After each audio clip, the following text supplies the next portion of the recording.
Hey guys, welcome to SheKnowsArsenal. My name is Jessica. I'm your host. You can follow me on Twitter at JacinioTweets and at SheKnowsArsenal. Welcome to another episode. We're going to be previewing Arsenal's match against Southampton. It's going to happen on Friday at the Emirates and all that kind of stuff. So make sure you guys like the video and subscribe to the channel. Yes, I know I'm late. But I had a little meeting to take care of. So, I'm sorry. You guys will forgive me, correct? Let me know in the comments if you guys forgive me for being late. That'd be great. Actually forgot to send out the tweet, so give me 1 second. It's gonna take a little bit longer. But we're gonna chit chat about it all, of course.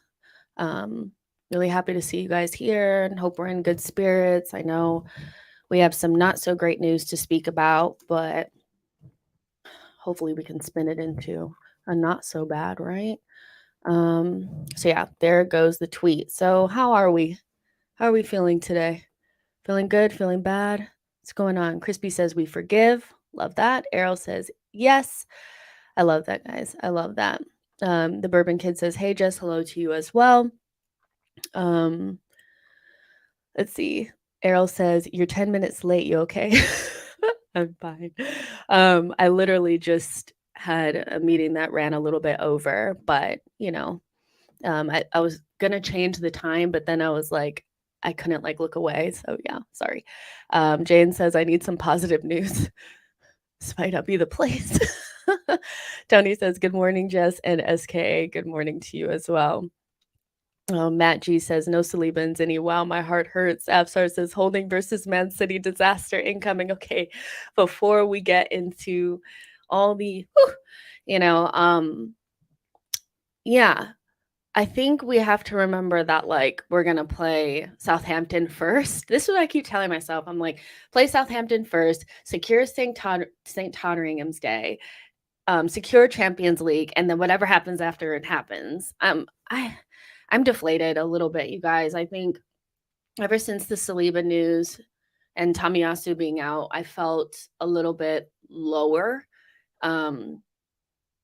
Just because we know that last season everything was derailed off of the back of really bad defensive injuries that all kind of came at once, and so we saw the likes of Cedric and Holding playing the most important games of the season for us away from home, and I'm getting those flashbacks again. And it's no offense to Holding, but I just don't want to see him in the run-in, and I don't think any of us wanted to.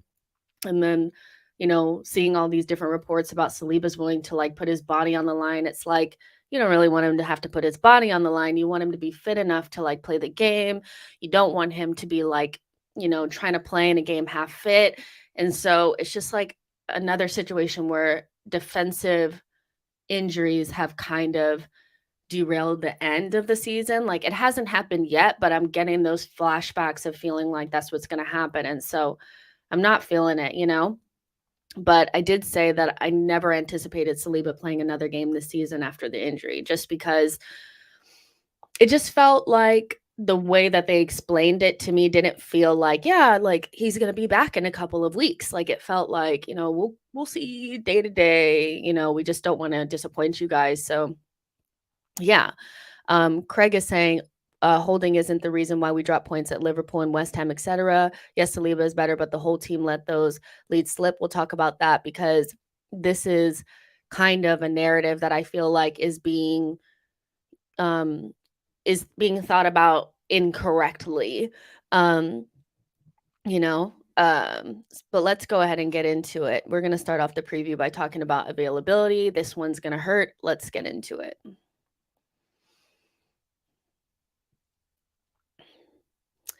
So, Saliba's out.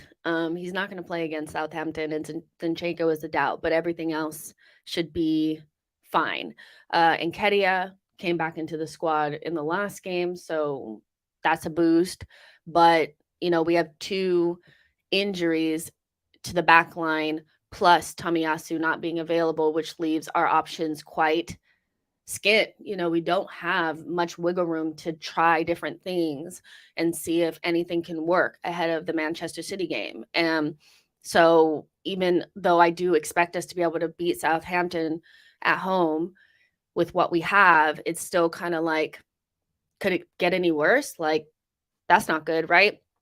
Arteta said on Saliba, the picture hasn't changed from last week. We have to wait a little bit more. He's not progressing as quick as we hope. Probably next week we will have a bit more certainty. So, yeah, he's not progressing as quick as we hoped. So, I don't know what that means. We saw him on the bikes, with El Neni, but I was kind of saying at the time that like being on the bike and training is two completely different things. And being 5 weeks out, you're going to lack sharpness. That's just how it goes. And Saliba tends to be kind of like, when he came back from the World Cup, I did think that his fitness was a little rough, and he was still like training with France and, a part of the squad. He didn't play a lot of games, but his sharpness was gone. And he seems like somebody that needs a little bit of time to get up to speed. And so the idea that he's going to be out for 5-6 weeks and then just show up on Wednesday and be ready to play against Manchester City feels like a fairy tale that only Walt Disney could dream up. I just don't really see how that could happen. But, I feel like Arsenal are really reluctant to just go ahead and rip the Band-Aid off and say that he's out for the rest of the season. Just rip the Band-Aid off. Like, come on. On Zinchenko, he said, we will see that one as well. He's not certain. It's a muscular injury and he needs some time to heal. And I think from Zinchenko's standpoint, he did train. He was in the training photos, in full training. So we know that he's not somebody that's out on the bikes. But do you risk Zinchenko against Southampton and then potentially lose him for the rest of the season due to a muscular tear or something like that? That is definitely something that Arsenal need to think about because, as much as people were saying that Zinchenko is a liability, I'm not sure that Tierney necessarily showed that he was that much of a better option. And so Zinchenko on a good day is not a liability for us. And, if I'm going to anticipate good days ahead, I want Zinchenko in the team. And so, do you risk him against Southampton? Do you think that, White, Holding, Gabriel and Tierney can get the job done? They could have gotten the job done against West Ham. I don't think it's like, oh, because they were in the team, we couldn't beat West Ham. Like, it's not that, so maybe you do leave Zinchenko out just to, not re-aggravate the injury and let him fully heal because we're going to need him against Manchester City 100%. Let's see what you guys are saying. Ash says, we miss Zinny desperately. KT stands need to wrap their heads around it. I think the thing about, the Tierney conversation is such a nuanced conversation that cannot just come down to Zinchenko got nutmeg, so Tierney needs to come in. Zinchenko may have needed to come off earlier, and we maybe could have made that substitution earlier against Liverpool. But the idea that Zinchenko needed to be dropped in order to facilitate Tierney coming into the side, I think is really short-sighted, understanding that the way that we play doesn't necessarily suit Tierney. And then we, have a conversation of how can we get the best out of Tierney when he is playing. That's kind of, I think more of an interesting conversation around Arteta being flexible with players that don't 100% fit the system. But we kind of know that like Pep and Arteta, their idea is like, this is the way that I play and you will try to fit that or you don't fit in. Versus being really tactically flexible to the, you know what I mean? Like they have tactical flexibility, but not in regards to like having two completely different left backs that do completely different things. It's like, I need my left backs to kind of do the same things. I need my right backs to kind of do the same things. And Pep said something really interesting the other day about Kyle Walker. He said straight up, the guy can't play the system. And I find Kyle Walker and Tierney to be quite similar in the way that, they can play like center backs. They can kind of play tucked in or inverted, but really because of their speed and their athleticism, you really want them running back and forth on the touchline. And that's not really how Pep or Arteta play. But Kyle Walker is a quality player and has been for years. And so I fear the same fate for Tierney. But what we're learning about Arteta, I think, and we probably should have learned by now, is that he's going to bring players into his team that fit the system, and players that don't fit the system, regardless if they're quality or not, tend to be phased out, like in Aubameyang. It's not like Aubameyang was shit. It's just he couldn't play the way that Arteta wanted him to play. I mean, he had some other issues as well, but it's a tough one with Tierney because I think it's easy to say like, okay, we'll just let him overlap. But what is him overlapping going to do to the rest of the team? How does that affect the left winger? How does that affect xhaka? How does that affect, everybody else? And so, yeah, it's a tough pickle to be in. But, I think it's the difference between having Pep or Tuchel. It's the difference between having those types of managers, and I think we have more of a Pep type manager than a Tuchel. And so, yeah, you find yourself in these types of situations. Craig says fitting the system is key. Spot on, Jess. Nino says KT is much better defender than Zinchenko. Being a much better defender doesn't necessarily mean that you're an A1 1v1 defender. I do find the narrative and the revisionism around Kieran Tierney quite jarring. We've spoken many times about Kieran Tierney not being that great of a 1v1 defender. He works really hard, and he's better than Zinchenko. He should be. He's a fullback, and Zinchenko is basically a number 10. But that doesn't necessarily mean that we get so much, like, the option would have been Tomiyasu. If we wanted to have that shutdown defense, that tall, strong, really robust defensive shape, the option actually would have been Tomiyasu had he been fit, which is the exact reason why Tomiyasu was starting over Kieran Tierney earlier on in the season. Tomiyasu was actually the second option, and why he was played against Liverpool versus Tierney. Tierney was fit, so I think there's nuance there where Kieran Tierney, you bet your ass he better be a better defender than basically a number 10 playing in his position. But that doesn't necessarily make him a great defender. And I think overplaying his defensive qualities is what made people look really stupid when he put out the performance that he did against West Ham, which wasn't horrendous, but it wasn't amazing either, So, I find that a little bit strange. The McChronicle says, yes, Arteta just started out, but I think deep down he regrets giving Holding and Eddie contracts now, in my opinion. I don't know if I would go that far, to say that he regrets it. I'm not sure that I feel like I think to a certain extent you do have to give players, new contracts to retain their value and stuff like that. And if Saliba doesn't get injured, we're not really talking about these types of things. Like, I'm not sure that he regrets it. I think that we just know that we need to move beyond the Holdings. Like, if we want to win the title, like, we've improved the team enough to basically secure, Champions League football with 7 games, 8 games to go. But we may have not improved the squad enough to win the title against a team like Manchester City. And that's where, if we want to be title contenders, win the title and stuff like that, you just have to eliminate the chance that Holding plays games in the run-in. So if the idea before the season started was to make sure that we qualify for top 4, then I'm not sure that, Holding and Nketiah really hold you back from that. But yeah, for the title, they probably do. But, the squad was built, for top 4, which I know people don't like to hear that because we're Arsenal and we should be high standards FC. But again, nuance and perspective is really important here. Ash says, at Anfield, Konate and Salah ran off the back of KT for their chances. He was on the pitch for 5 minutes. If I say what I think, I'll be in big trouble. Tony says, in this system, KT's best spot is in the Martinelli role, with maybe a Trossard in the interior left wing, left 8 role. Xhaka doing the deep Zinny stuff. Every solution feels galaxy brain.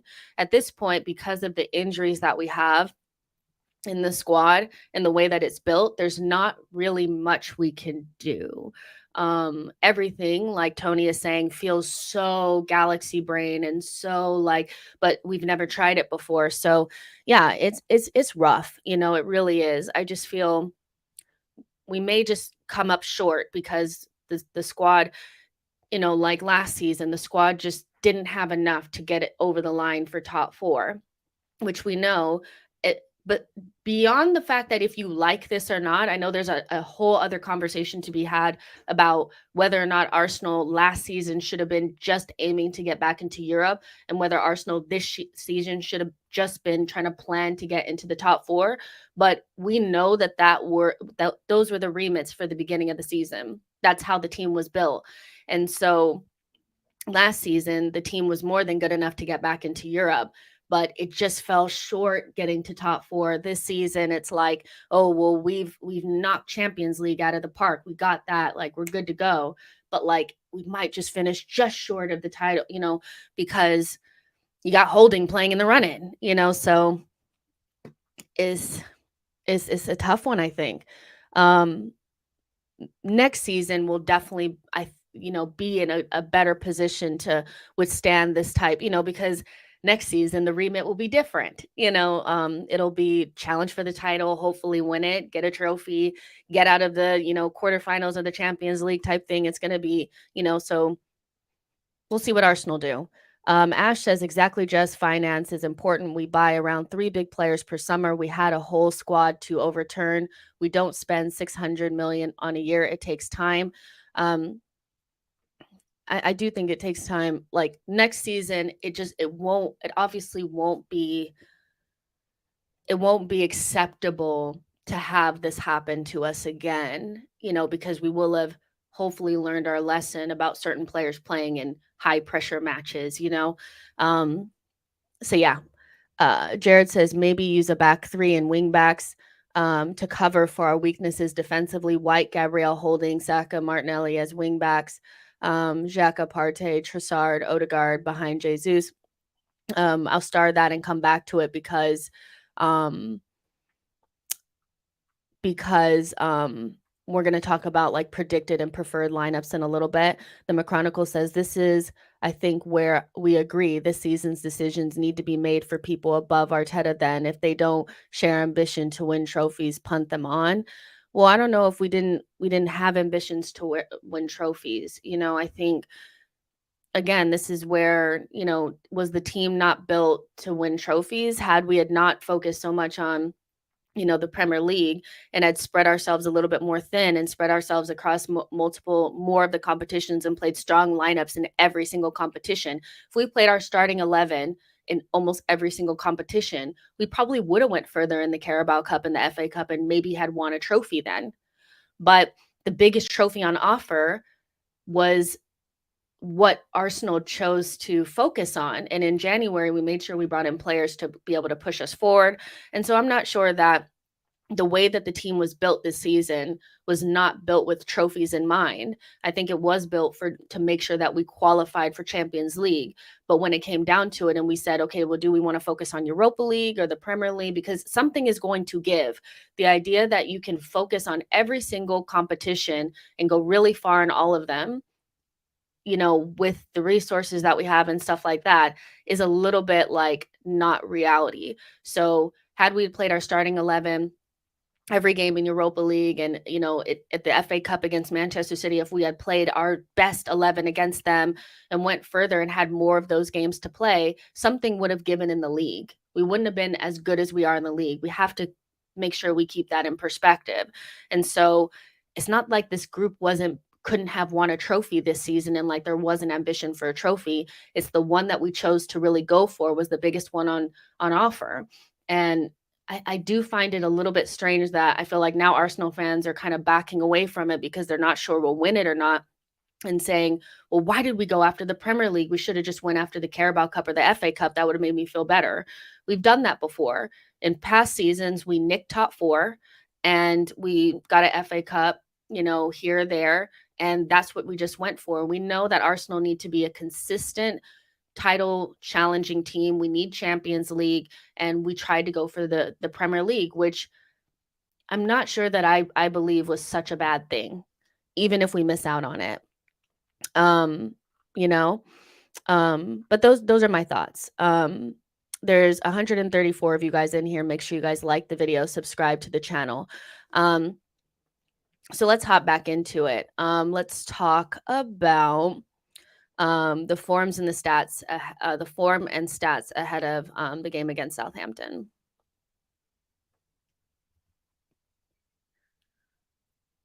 Oh, and the one thing that I did forget now that I'm realizing it is that Adams, Livramento, Salisu, Larios are all unavailable for Southampton, and Ainsley Maitland-Niles can't play because obviously he belongs to us. So take that for what it is. They have a lot of their decent players missing, but that doesn't matter. Like, you know, I never think that these things really help us out if we don't show up, but Arsenal, 2 draws, 3 wins, first in the Premier League. Southampton, 3 losses, draw, and a loss, another loss, and they're 20th. So it's literally first versus 20th. They're the worst team in the league, sure to go down. They're terrible right now. And in comes Arsenal, It's like that meme of, what is it, The Heist, or what is the show called? Is it called The Heist? I think it is. It's the show where, the guy's teaching them how to do like the perfect heist in like that big bank or whatever the hell it was. I forget. And then he's like, and then everybody's turning around looking, and it's like, and enters, blah, blah, blah. That's kind of what it is. Arsenal are the only team Southampton have never won away against in the Premier League of teams they have played at least 7 times. These tweets, these kind of like stats really are like the worst going into a game like this. Southampton have taken more points away from home, 13, than they have earned at home this season. I mean, that's one more win, in my opinion. Like, it's like they're pretty much bad in both places. But, when I looked at their recent form, I did think that, like, yeah, like, I think they do play a little bit better away from home, maybe without the pressure of the fans or whatever. But, the Emirates has got to be rocking. I know that we're feeling a little down and a little bit like, I'm not sure what's going on. But with this win, you secure Champions League. And then so that is off of your, whatever. And then you can just move on to the title race from there. So it's an important game for Arsenal, regardless if people are disappointed about maybe not winning the title. Yeah, to me, this is a very important game because, this is our last, I think, gimme game, to be honest, as well. Like, everything beyond this, the teams that we're playing are really fighting for something, and they're difficult teams to play against. And so we need to just put this one away, especially because we kind of threw away West Ham last week. Let's see what you guys are saying. Ultima says Arsenal need to have tactical, flexible player rotation, not playing player to the ground. Second choice players always look dodgy when called upon. I hear what you're saying. Martin says there are no gimme games. I'm not really saying that like Southampton is a gimme. I'm just saying that if you were to look at, our games, which games where you say are bankers, this is kind of like a banker. Like Southampton at home, first versus 20th, you have to say that like we have to be winning this game, and it really shouldn't be, it's any team can hurt you on any given day if you're not really up for it. We know that, but yeah, I just think this is our last game where it's like Arsenal are winning this, like, and it's pretty much like should be 3-0 in the first half and done. Do you know what I mean? So yeah. But those are pretty much the only stats that I really could gather, from this. We're better than Southampton and we should be beating them up. Now, next, I want to talk about players to watch.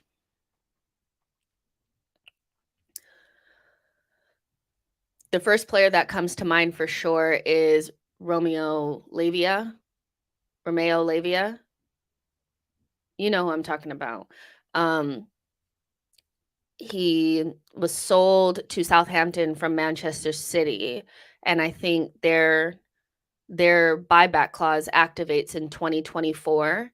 but he is earmarked to leave Southampton this summer. And so a lot of clubs are interested in him. Manchester United, Arsenal, we're all interested in him. But he's a very talented young central defensive midfielder playing for Southampton. And, he's a player to watch for several different reasons, obviously, because I do think that our midfield kind of flopped it against West Ham, in particular, Thomas Partey. So he needs to have a much better game and control the match against this player. This player, knowing that Arsenal are looking at him, should not be looking at this as an opportunity to show up Thomas Partey like Declan Rice did. I mean, that was pretty embarrassing, but he's a player to watch because we're interested in him, but also because players that are linked with Arsenal tend to want to show their butts. They want to look good and be like, this is why you should come get me. And young player, what is he, 18 or 19? Very young Belgian player. I guess you'd be like, he'd be replacing Sambi, I guess. I don't know. But young talented player, and the midfield, we have to be so much better. I expect Thomas Partey to give this guy a lesson, instead of being the guy being given the lesson. I'm still shocked by his performance against West Ham, if I'm honest. For real, for real. Ollie says Ward-Prowse is another one. I thought about this too. Ward-Prowse, obviously, the silly giveaways, the silly fouls right around the edge of the area will turn into basically penalties for this guy. We know that James Ward-Prowse, if given the chance, will put you to shame with his dead ball, success. Like, he's so good at it. And so, yeah, he's definitely one to watch.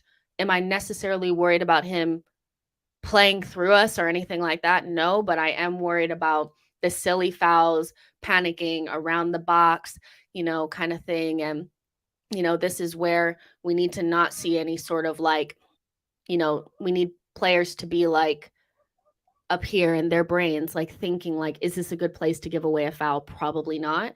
Hopefully we've gained our sanity. Yo-Yo says Arsenal's midfield have looked fugazi since the international break.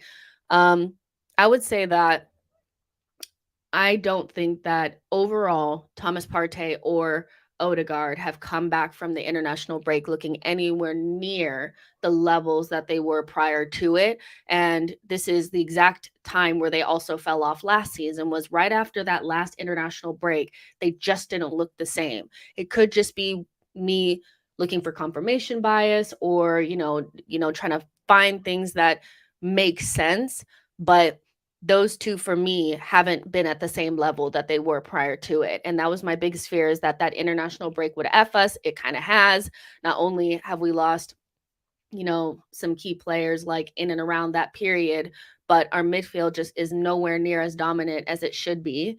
And then when Odegaard and Thomas Partey are not playing well, you can't ask Xhaka to do anything, because right now he's just the third man in midfield. He's the guy that's, making third man runs, and he's not going to grab the game by the scruff of the neck. And so it has to be Odegaard and Thomas Partey, and they need to kind of show up, and it's not, I don't think Odegaard was horrendous against West Ham, but we know when Odegaard and Partey are really at tip top, we are really cooking. And we haven't really felt like that lately. It's been a little bit below their level. Do you know what I mean? A boy says Lavia, unproven talent, but the actual highly talented players in the same age group are not to be looked at.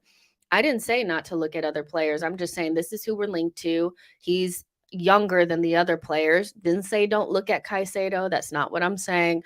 I'm just saying this is a player that, we should probably be looking at, because one, we're linked to him, and two, he's very talented. Nith says, you can tell Southampton about to score a pen in this game. Thanks, holding. It may not be holding, but yeah. Shaheen says Southampton are going down. They are surely going down. I think them and Leicester are pretty much, they're gone, for sure. Tawanda says Partey has good and bad performances. I hope he turns up tomorrow. He needs to make up for his disaster class against West Ham. For me, I think that was really, really disappointing, considering his age and his experience, to be so cavalier. But all the flicks and tricks and, the Was we just a little bit too arrogant these sometimes, you know? Um, let's see. Crispy says micro, but is this not the main point of the season, going after the Prem, or do you go in thinking cheeky League Cup is all right?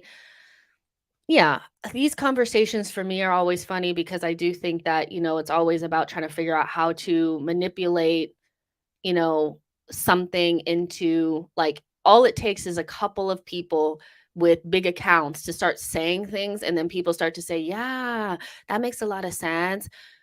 Arsenal going after the Premier League and prioritizing it in the position that they were in and how good we were playing cannot be looked at as the wrong thing, considering, like, we've done the FA Cup and scraped top 4 thing, and we know it doesn't feel great. It's you can say, "Well, at least we finished top 4 and we won a trophy," but we know that Arsenal need to be fighting for titles, and I don't know if people realize this, but there are gonna be titles that we fight for in the future that we're not gonna win, but that doesn't mean we have to be, like, all jumping off of a cliff all the time. This is the first time that this team has ever fought for a title. This version of Arsenal, it's Arteta's first title race, and we haven't been in a title race as a club since 2008. So the idea that you were just going to win your first one against Manchester City, who've won 4 out of the last 5, and it was just going to be easy and we're just going to roll up, and have our parade, and it wasn't going to be difficult, or we weren't going to slip up at all, was so naive.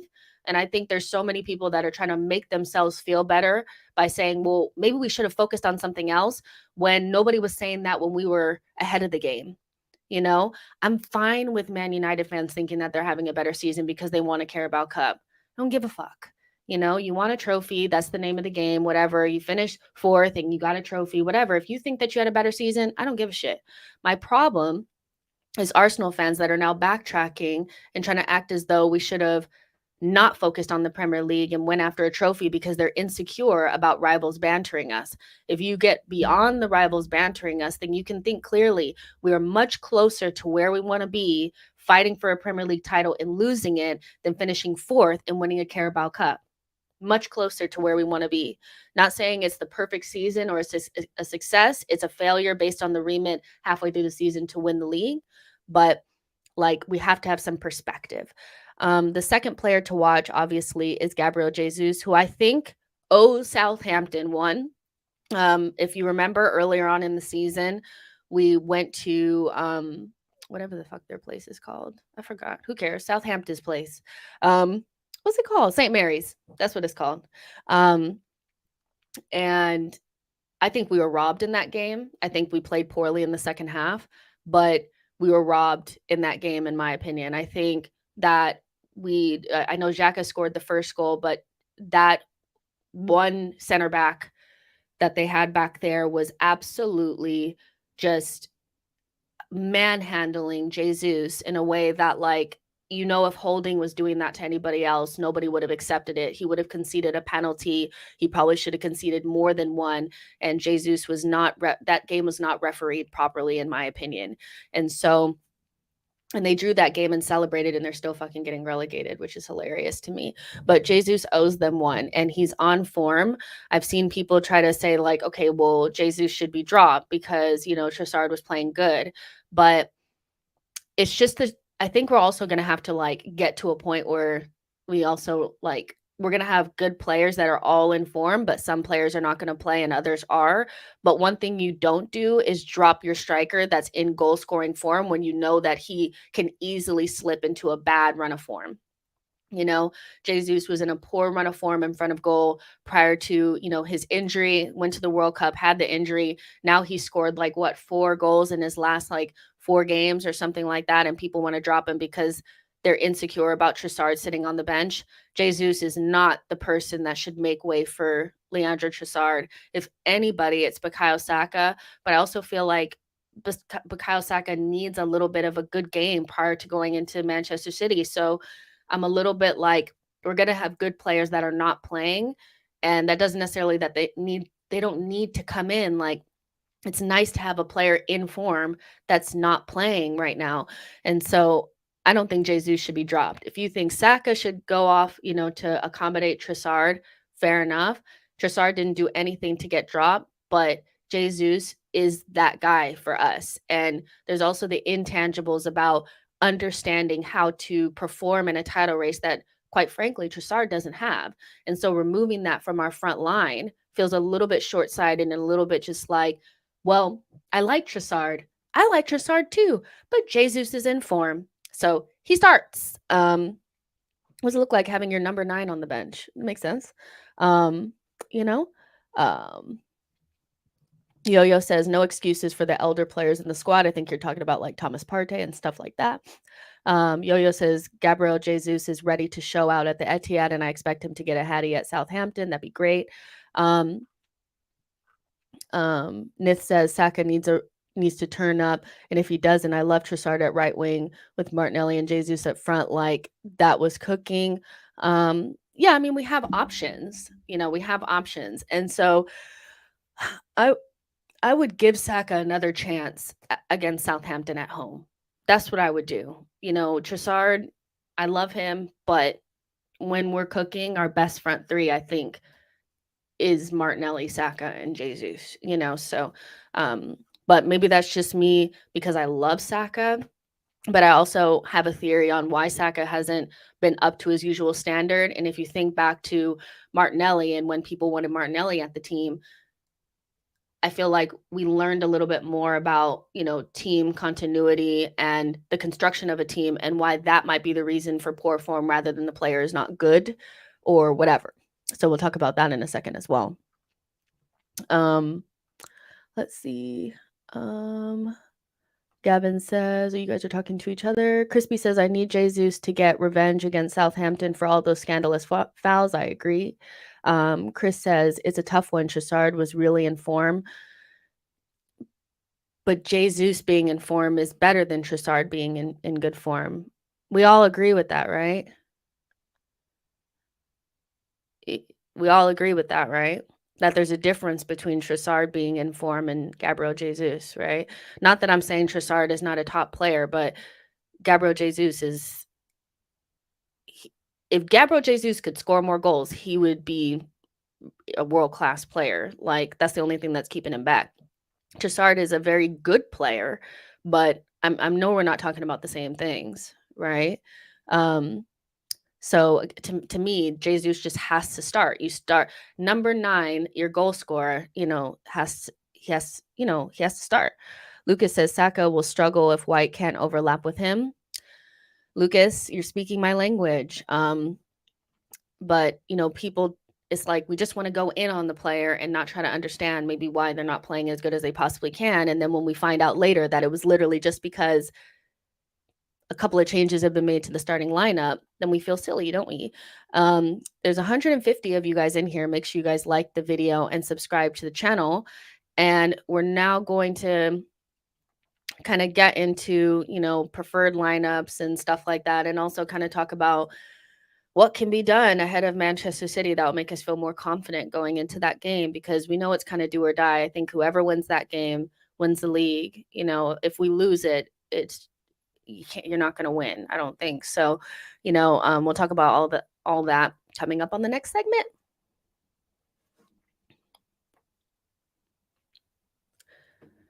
All right. So keeping on with, the theme here of, Saliba versus Holding and why it's been an issue.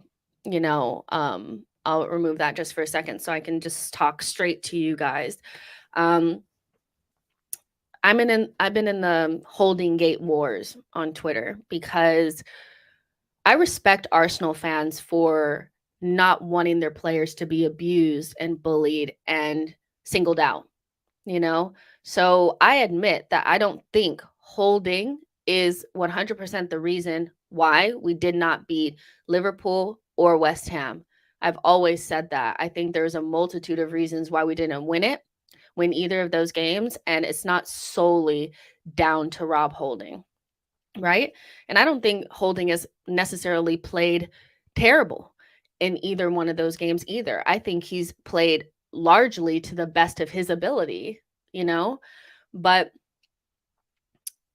you don't have to play poorly to be negatively affecting the group, because obviously you build a system, you want players that have the attributes that suit the system, and you couldn't get any more different than Rob Holding, who's more of a back three penalty box defender, and Saliba, who's a back four defender that can pretty much defend on his own with Gabriel at the halfway line, who's also good on the ball. And so Holding's first thing is safety first. He wants to hoof it long. Saliba's, first inclination is to find the pass. And so you couldn't find two players that are more different. And so again, Holding doesn't have to play poorly to be affecting the team. And so I think these conversations that we have where people are like, Holding is not the reason why we lost those games, also doesn't account for the nuance part of the conversation around, does his presence still negatively affect the team? And when we're chasing a game, or, we're not playing to the best of our abilities, whatever, we make mistakes, can we even get back into the game with Holding in the group? I think, we ran over Liverpool in those first 20 minutes. We ran over West Ham in those first couple of minutes. So it wasn't an issue. But when it came down to eliminating threat, which is one of the biggest things, right? If you're an attacker and you're trying to get back into the game, especially if you're away, like we're away from home, so their fans are like dying for them to get back into the game. They're dying for them to get back into that game, right? So the fans are putting you under pressure. They expect you to perform. You're 2-0 down. All you need is a little bit of encouragement. And that encouragement can literally just mean kicking the ball into the channel, running after it, and then you have a 1v1 against Holding, you beat him and you miss your chance. It could just be that. And I think the difference between the way that like Saliba defends 1v1s and he just kind of snuffs out the danger, you can't get past him. There's so many games, like even against like Fulham and teams like that, like even Brentford away from home, when we played them, where even when they tried to get back into the game, they got so little joy from Gabriel and Saliba that they just almost like quit. But with Liverpool and West Ham, it felt like even at 2-0, they felt like they could get joy because they were kicking it down that side and attacking Holding, where if Saliba was there, he would have been taking, he would have been putting water on those fires and making it like, well, what's the point of even trying to play? And my example, that I put out there was when we used to speak about Nketiah and whether he was affecting Martinelli negatively at all. And the response was always like a very defensive, like, well, he's scoring goals, like he's fine. He's not playing terribly, like he's playing blah, blah, blah. Yeah, I get that. But because he's not creative and he can't find Martinelli, if you're just saying that the only thing that he did wrong was not pass the ball to Martinelli, then you're proving my point, is that he did negatively affect the group because Gabriel Jesus passes to Martinelli more than anybody. It wasn't even just Martinelli, it was Granit Xhaka. When Gabriel Jesus was out of the team, not because Nketiah was playing poorly, but the performances of Xhaka and Martinelli dropped off of the back of that. And as soon as you introduce Trossard and Jesus back into the group, Martinelli and Xhaka's performances go straight back up. The team starts scoring more goals. As a team, we started scoring more goals. And so if we can get into a point as a fan base and like as a group talking about things like, I know we want to protect players from being singled out, but the conversation around West Ham and Liverpool wasn't necessarily is Holding at fault, for the goal that Paqueta's, the penalty. Was he at fault for the Bowen goal? Not necessarily, but him being who he is, just in general, encouraged them because Saliba would have snuffed those out. He just would have. And so, I mean, our line is deeper. Then we try to get back into the game. We can't pass through the back. We can't build through the thirds. And once we got under pressure, Holding and KT just kept hoofing the ball along. So it's a nuanced conversation that I know people want to protect Holding because they don't want players to be singled out, which I appreciate. I think is the right thing.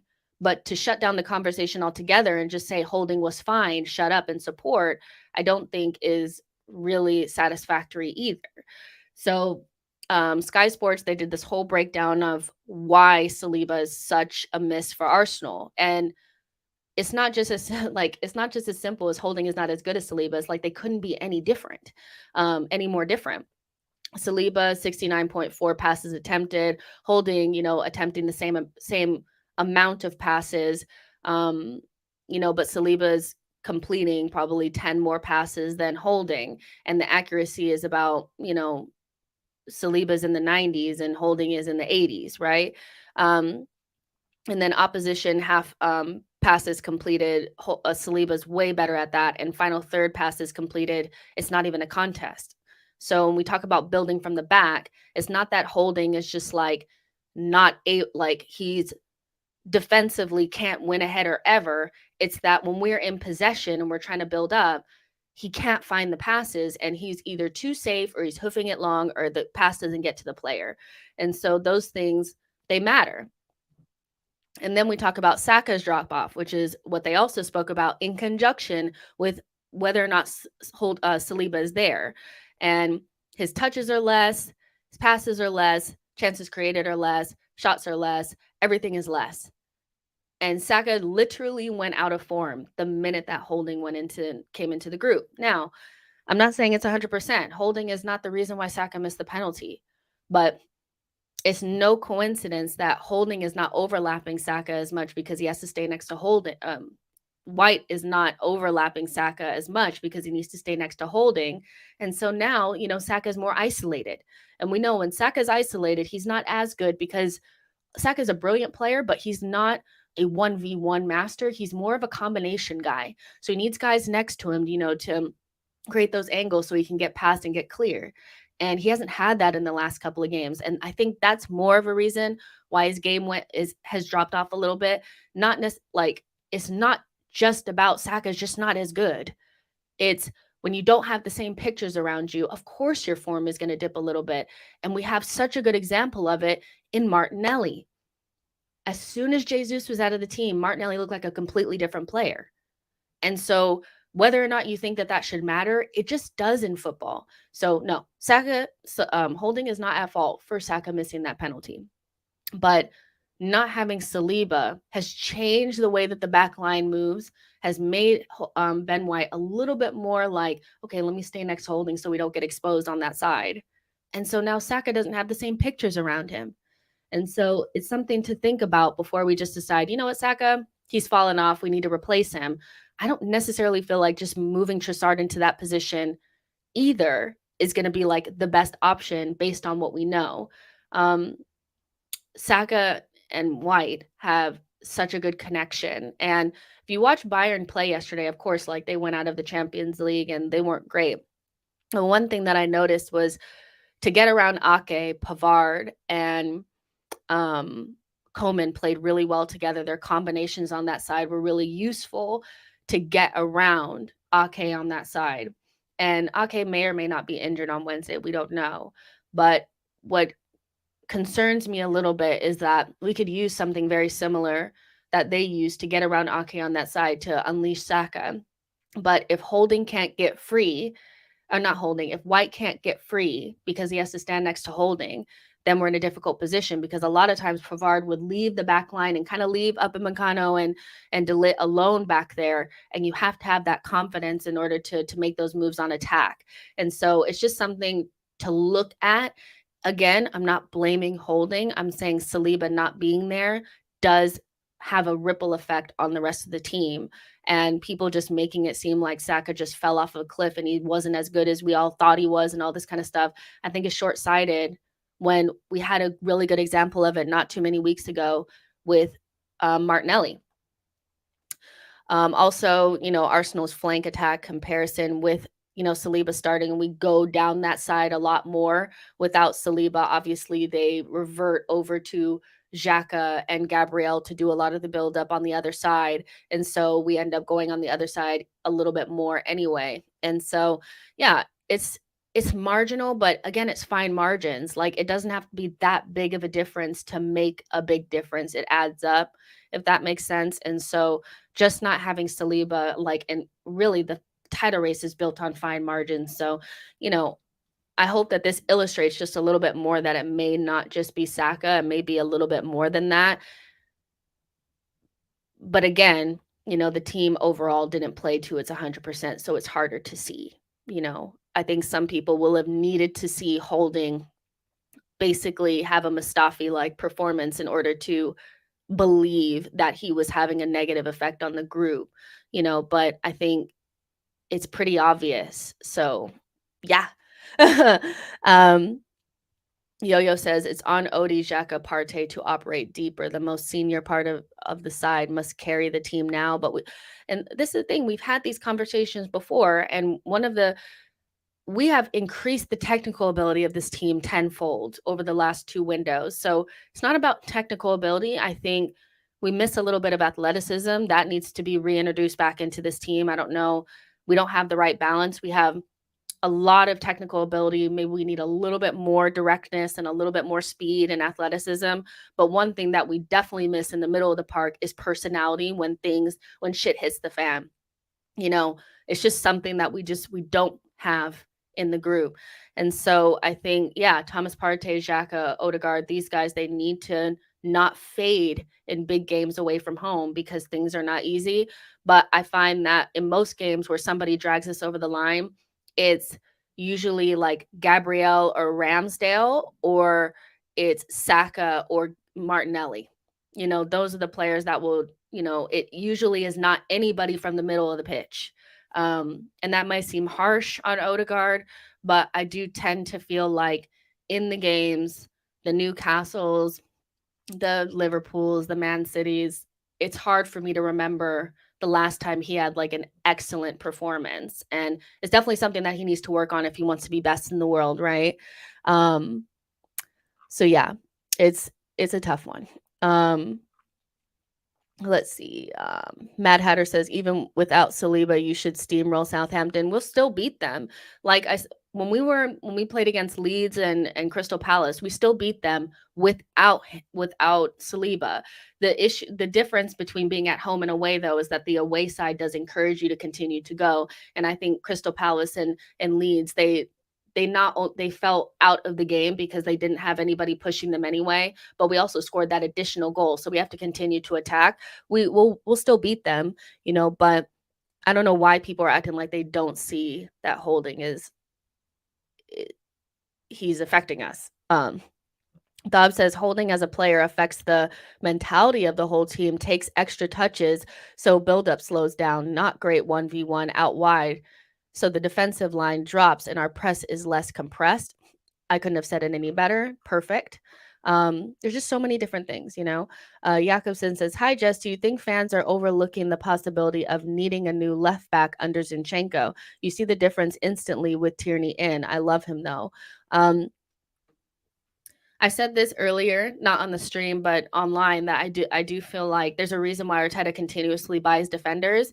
And we kind of like, early on, it was like, why does he keep buying defenders? We need attackers. Why aren't we looking at midfield? It's because if you don't have defenders that can play your way, you're effed.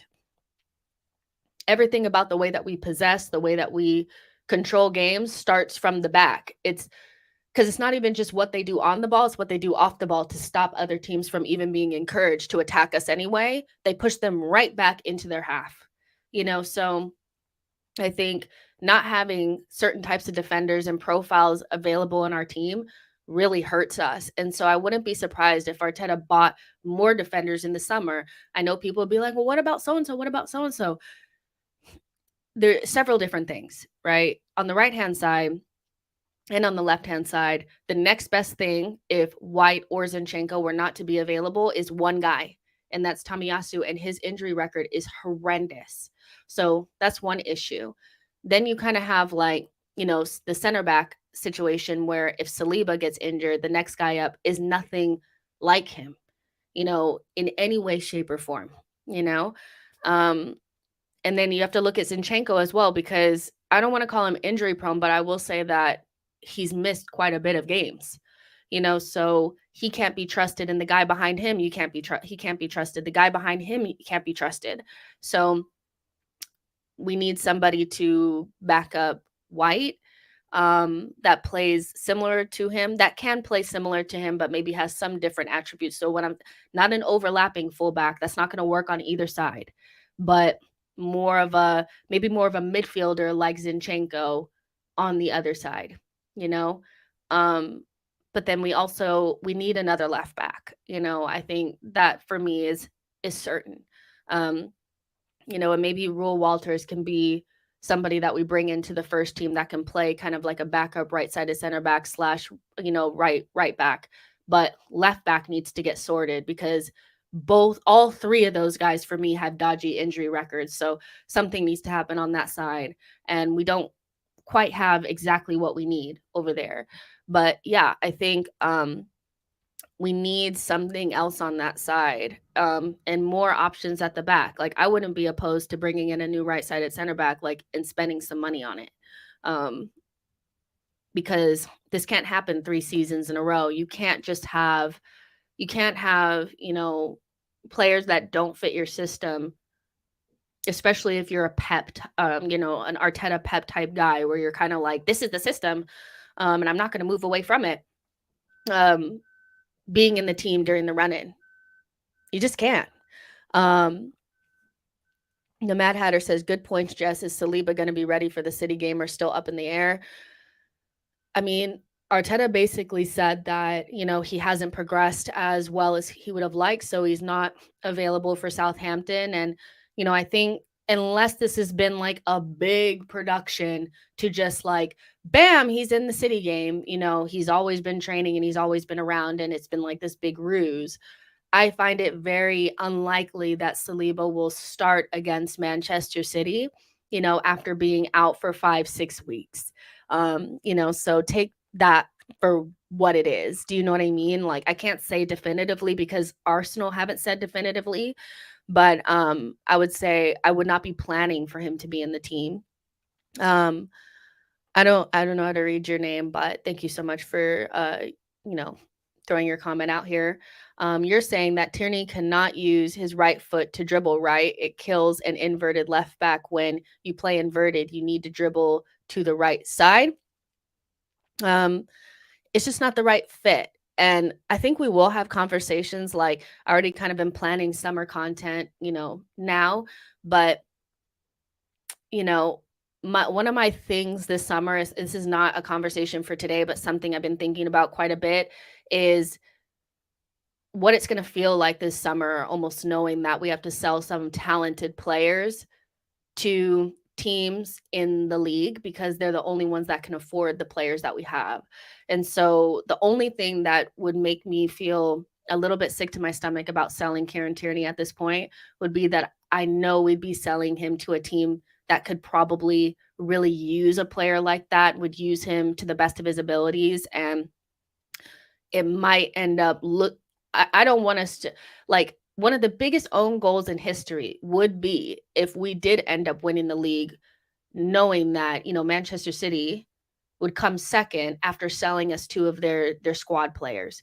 The last thing you want to do is do the same thing to yourself, right? But what other choice do you have? Because Premier League clubs are the only ones that can really pay for the players that you have. And so I think about players like Tierney, and even like Emile Smith Rowe, if he ends up leaving this summer, like, what a big own goal that would be, So it's a conversation for another day, but it worries me just a little bit. Yo-Yo says starting Saliba without no football versus Holland would be suicidal decision. I just don't want him to be injured for any longer, than he already has been. The season always is around the corner, so once we, end the season, then you have a couple of months, and then I'm not even couple, like maybe a month, and then you're in preseason, and I need Saliba ready for next season. So yeah, it's been really deflating, the Saliba injury, and then off of the back of that Tomiyasu, and then off of the back of that Zinchenko. But we need to learn from next season for real. Blaze says, "Jam, Jess, you break my heart when you said Saliba maybe will miss the game versus City. You can't go with Holding versus Holland. You can't, but I feel like we will." Yo-Yo says, "That's why I don't want ESR leaving at this point. He'll be cheaply snapped up by a rival." Gavin says, "Best you speak to Ashley Cole and RVP about that, Jess." I guess. I mean, I just don't think Arsenal should be I don't want Arsenal to do it, but I understand why we sell to rivals or play teams in within the same area as us, like, are in the same league as us because they're the only ones who can afford it, you know? But let's go ahead and build our, um, our lineup, kinda chit chat about, like, what could be done differently maybe or what we could, try. I don't know, I've seen some crazy things, but at the same time, it's like, what's crazy is going to the Etihad and expecting Rob Holding to do anything against Holland. I mean, I know people are saying he's gonna save his once a season, worldy performance, but I don't know if I actually believe that that's gonna happen. I just think, yeah, like, I would have loved for us to try something a little bit different, but then I also don't know what to do without it being super galaxy brain, if that makes sense. Like, I've seen, um, what's his name? Ra not Ramsdale, Zinchenko, at right back calls, like, that's just that's not gonna happen, is it? So where's my Gabriel? Um Based on Arteta's, comments about Zinchenko and the fact that I do feel like you wanna keep him for Manchester City, I do think Tierney will start, but, Tierney FC better he better have a much better performance than he did against West Ham if you guys are gonna speak illy on Zinchenko, because that was some foul, foul, foul behavior. It was very low down, dirty stuff that I was seeing on the interwebs, um, about Zinny.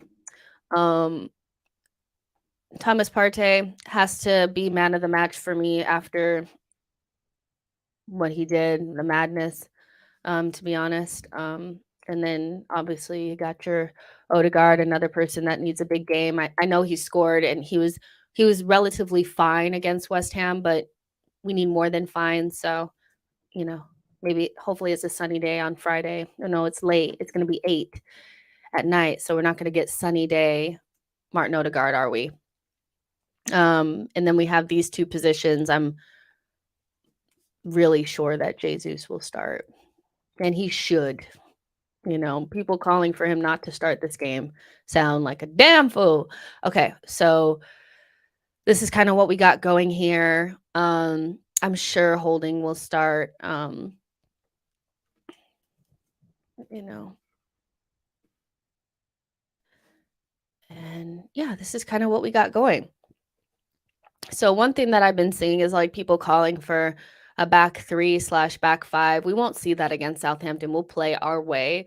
But I am hoping that Arteta is looking at some sort of formation that limits the space in behind and the spaces between so we can keep midfield compact. Um, Basically doing to City what the likes of Brentford and Everton did to us. I feel like we almost need to do to them. I don't think Arteta will do it because his pride and his ego, he's going to want to go toe to toe with Pep. But I'm not sure that this is the time to go toe to toe with Pep. I also feel like, you also have to think about the games beyond, the Manchester City game. If we were to get slapped, what kind of residual effect is that going to have on us playing Chelsea, I think, then Newcastle, because those games also are very important. If you don't win those, what you gonna do? It could get worse, So I think not getting slapped at Manchester City is also important. And I do think that if we play the way that we played against West Ham and Liverpool against Manchester City, we will get slapped.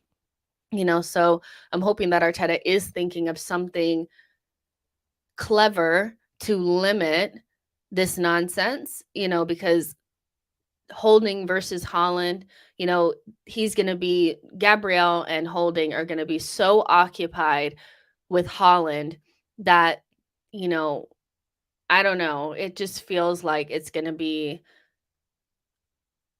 a hard, hard game, you know. Um, but against Southampton, I do expect Saka to start, whether people are like it or not. Um, he may not be in great form, but at the same time, like I've never seen a fan base want players drop so quickly off of the back of poor form, even when like they've been so good the entire season. Like, if you were, I could understand a little bit more if we had like a ready-made option. Like when Martinelli was in poor form, we knew we could bring in Trossard, but I don't see anything on the bench that makes me feel like, yeah, we should drop Saka, because I think even like 6 and 7 out of 10, Saka is better than anything else we have. And I've seen calls for Nelson. Nelson is nowhere near the same stratosphere as bukayo Saka, whether he's in bad form or not. But this, I mean, the team that started against West Ham is the team that I envision starting against Southampton, which is more than enough to beat Southampton. But it's just a matter of whether or not they can keep their wits about them and like not capitulate if they get a couple of goals up. If they can keep Southampton from scoring a goal, like not be silly and give away something dumb, finish the job off before you get stupid and relax. But this is kind of what I expect. Let's see. Ben Dover says he has been poor the last 3 games, played Trossi, but the last time that Trossard played right wing, he wasn't good.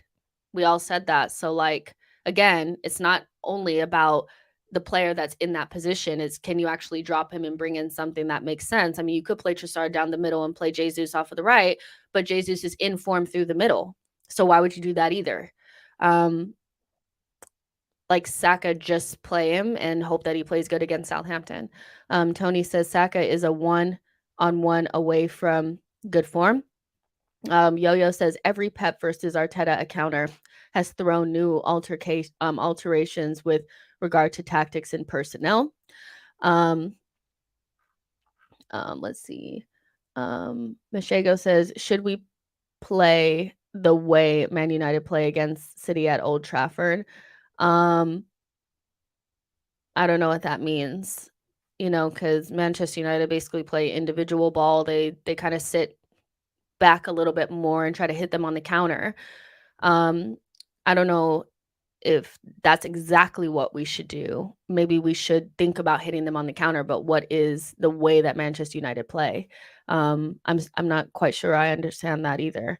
Yo-Yo says, I think if Arsenal do well early, Arteta may show his hand and try Partey at right back again, or xhaka at left back ahead of the City game.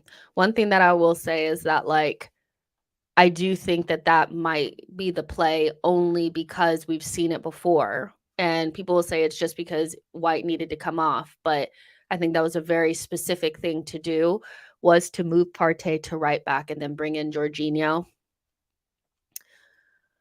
And this is why, like, every situation that we try to, okay, well, if you move this player here, you're going to weaken another area, like people were saying, put Zinchenko on the right and move Ben White, but then you break the connection between White and Saka, which has been one of the most fruitful all season. And I don't necessarily feel like you want 3 left footers on the right side. I feel like you'll be too narrow. And you'll be too predictable. So there's always like a consequence, to everything that you do, especially because we're so limited with options, and those consequences could be great. But, if you look at what Arteta did in that game, I'm like so hungry. I don't know why I starve myself before I do these games or do these things. I do it every time. If we were to go here and do this, it weakens your midfield so badly, because I'm not gonna lie to you guys, this has not been a very good combination in my opinion. I don't care if it's Vieira or Odegaard. For me, the games where we've played like this, yes, we've been able to win the game. Maybe there's something to be said about that. But we've had White at the right back, we've had Saliba at the center back, and Jorginho and xhaka, Odegaard. It's been functional, but is it good enough to do anything against Manchester City? I don't know. Yeah, it's gonna be able to beat the Jacob Ramsey McGinn midfield, but I mean, we're talking about Kevin De Bruyne and Rodri here. Jorginho, the one thing I will say is he's played in big games before and won. but he's always had like a Conte next to him being able to do the dirty work. And my fear about Jorginho, Xhaka, Odegaard is they're going to get completely overran at the Etihad. Like there's just no way, because Jorginho, one, he looks rusty, two, he looks scared in that lone pivot, and he doesn't have a guard dog next to him. So for me, even with this, and I feel more comfortable with Ben White and Gabriel and removing Holding from the situation altogether, taking Thomas Partey out of that midfield weakens it so much that I almost feel like this would be suicidal as well. Like that midfield for me can never run. We've seen it. It don't work. It's just it's a no for me. Especially in a game where it could be end up being a more off the ball game than an on the ball game, makes this feel even more suicidal to me, because these players need to be on the ball to be successful. So yeah, we it just is what it is, and that's why I feel so deflated.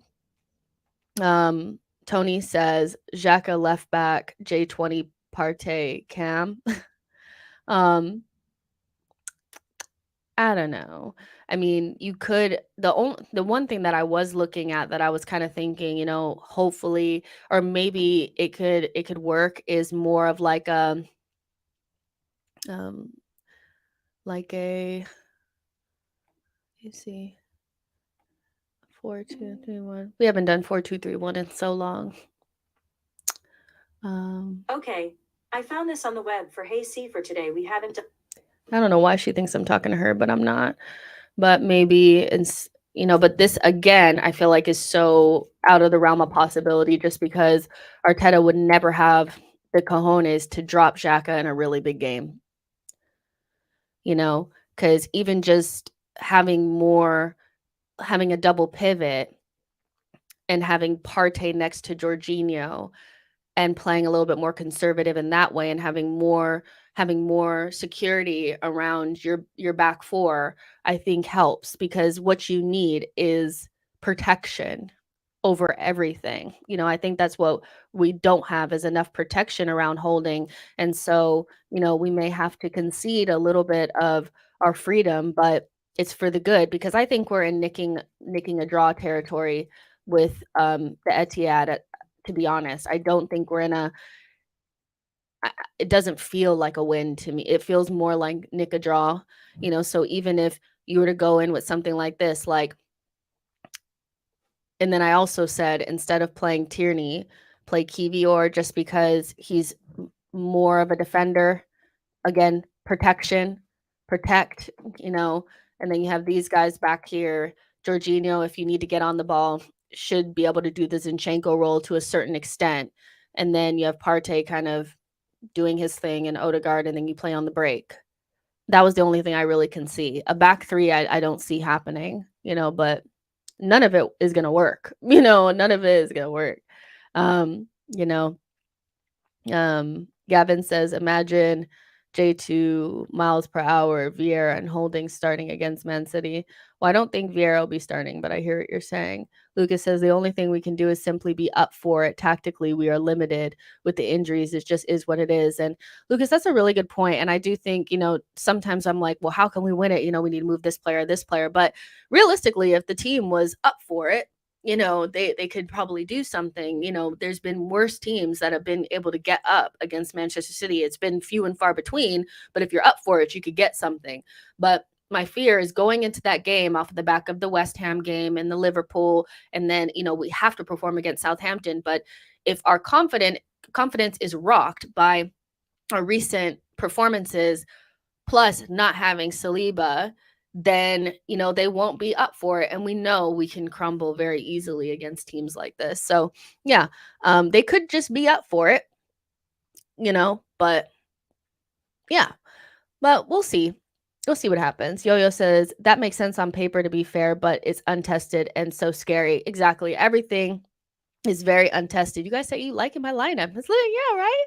See, I thought about that. Arteta would probably be like, you are damn fool, and explain to me exactly why this is awful. But it looks good on paper, right? Just untested. But yeah, I like, if Arsenal were just up for it, they some of it is just having the performance of your life, but we just haven't had a performance like that in a while, so yeah, so we'll see what happens. But in regards to Southampton, let's go ahead and get some predictions out here. I want to know what you guys think is going to happen, what players are going to score, what's going to happen, all that kind of stuff before we go ahead and get out of here. Don't mind the lower E. I'm not going to rewrite it. You guys love me. It's fine. Bendover says, ha! Terrence Tibbs says, just makes me mad.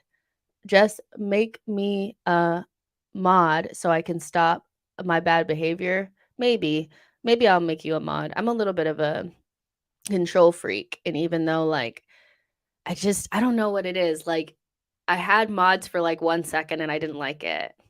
So then I was like, I'll just do it myself. Shaheen says 5-1 easy. Lucas says 3-1.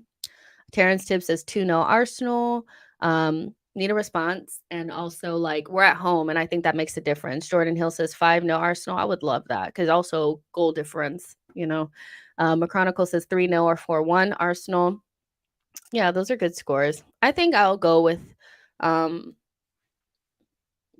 Arsenal. It feels like a 3-1 to me. I think we'll concede a silly one after we go up 3-0, but we should be really up for this. Yo-Yo says 5-0, Jesus hat trick, 7-point gap activated. Ultima Spell says 2-0, come on you Gunners. Martinelli and Jesus. Jesus scores another goal. I'd be really happy. I mean, you guys know I'm a huge Jesus fan. Always wanted him at Arsenal, and when we finally got him, I was just like, oh my gosh. But I'm somebody that's also realistic and understand that he has his flaws, and one of those is putting the ball in the back of the net. Sometimes his conversion is not great. He gets caught up in his head, and he can go through long spells without scoring a goal. So him being in form right now is perfect timing. And so if he could get another goal or two now, I'd be very happy about that. Going into the City game, Maiko says 3-1 Southampton. Terrence Tibbs says, would you take James Ward-Prowse if Southampton get relegated? No, I would not. Only because I just feel like beyond his dead ball prowess, I find him to be quite average, so I don't know if you buy a player just because they're really good at dead ball situations. But yeah. Abdul says, really, Kivior, not KT, shaking my head, but your choice, 3-2. Shaheen says 5-1 against Southampton and 3-2 at City. Tony says Odie or xhaka to score. Kevy Kev says Arsenal 2-2. Hope I'm wrong. Damn, that's not nice. Not another one. Denver says, I think we'll shithouse a win. Fair enough. And Siddharth says we need to be ruthless, and that's the most important thing. We'll get chances. 100% we'll get chances, but we have to put them away. That sounds so cliche and obvious, but you put them away and then you continue to attack. You don't sit back and get complacent, because we know we are susceptible to – we're in kind of like Liverpool mode right now, I think, where we have some inconsistencies at the back, so we almost have to outscore teams. And so we have to – our best form of defense is kind of attack sometimes, and so we have to be arrogant in a way about going up against Southampton and attacking them until the game is done. Tony says ESR goal and assist. That'd be great. Let's see. Siddharth says, what do you think of Jorginho, Partey, and Odie as 2 pivots for Manchester City? I already put that up there earlier. That would be what I'd potentially go with against Manchester City. But Arteta's not going to drop Xhaka. So might as well, no point in thinking about that. The Sheikh says, let's play 90 minutes and not 30 minutes. Exactly. Lucas says Martinelli needs that record. He definitely does. Terrence Tibbs says he's done more than any manager we had in decades. If you guys are talking about Arteta, there is no sackable offense for me this season with Arteta, unless we were to we're going to finish second. If we don't finish first, we'll finish second. Rivals want us to sack Arteta because they know that we're building something. And so when rivals start talking about what you should sack Arteta after the season, you should do this and that, for me, it's like, oh, okay, we're doing the right things. Rivals never want your manager to stay. rivals would start to try to push you guys to sack your manager when they know that your manager is good. When your manager is crap, they want them to stay, i.e. Lampard, i.e. Potter, i.e. Ollie. Wanted those guys to stay, never was a proponent of any of those guys going. So just rivals even considering like, okay, well, you guys should probably be sacking him if this and this and this and this, we're going in the right direction. Ultima Spell says smash the likes and subscribe. Yes, you guys, make sure you guys do that on your way out. Obviously, we'll be back after the game tomorrow. Obviously, I'm always on the football terrace before, so football terrace, see me there. Then come here and we'll have kind of like a late night chat about what happened, hopefully talking about a win. But I love you guys to death. Make sure you guys like the video, subscribe to the channel, tell a friend, get in the comments and let me know what you guys thought. And I'll see you guys tomorrow. Bye, guys.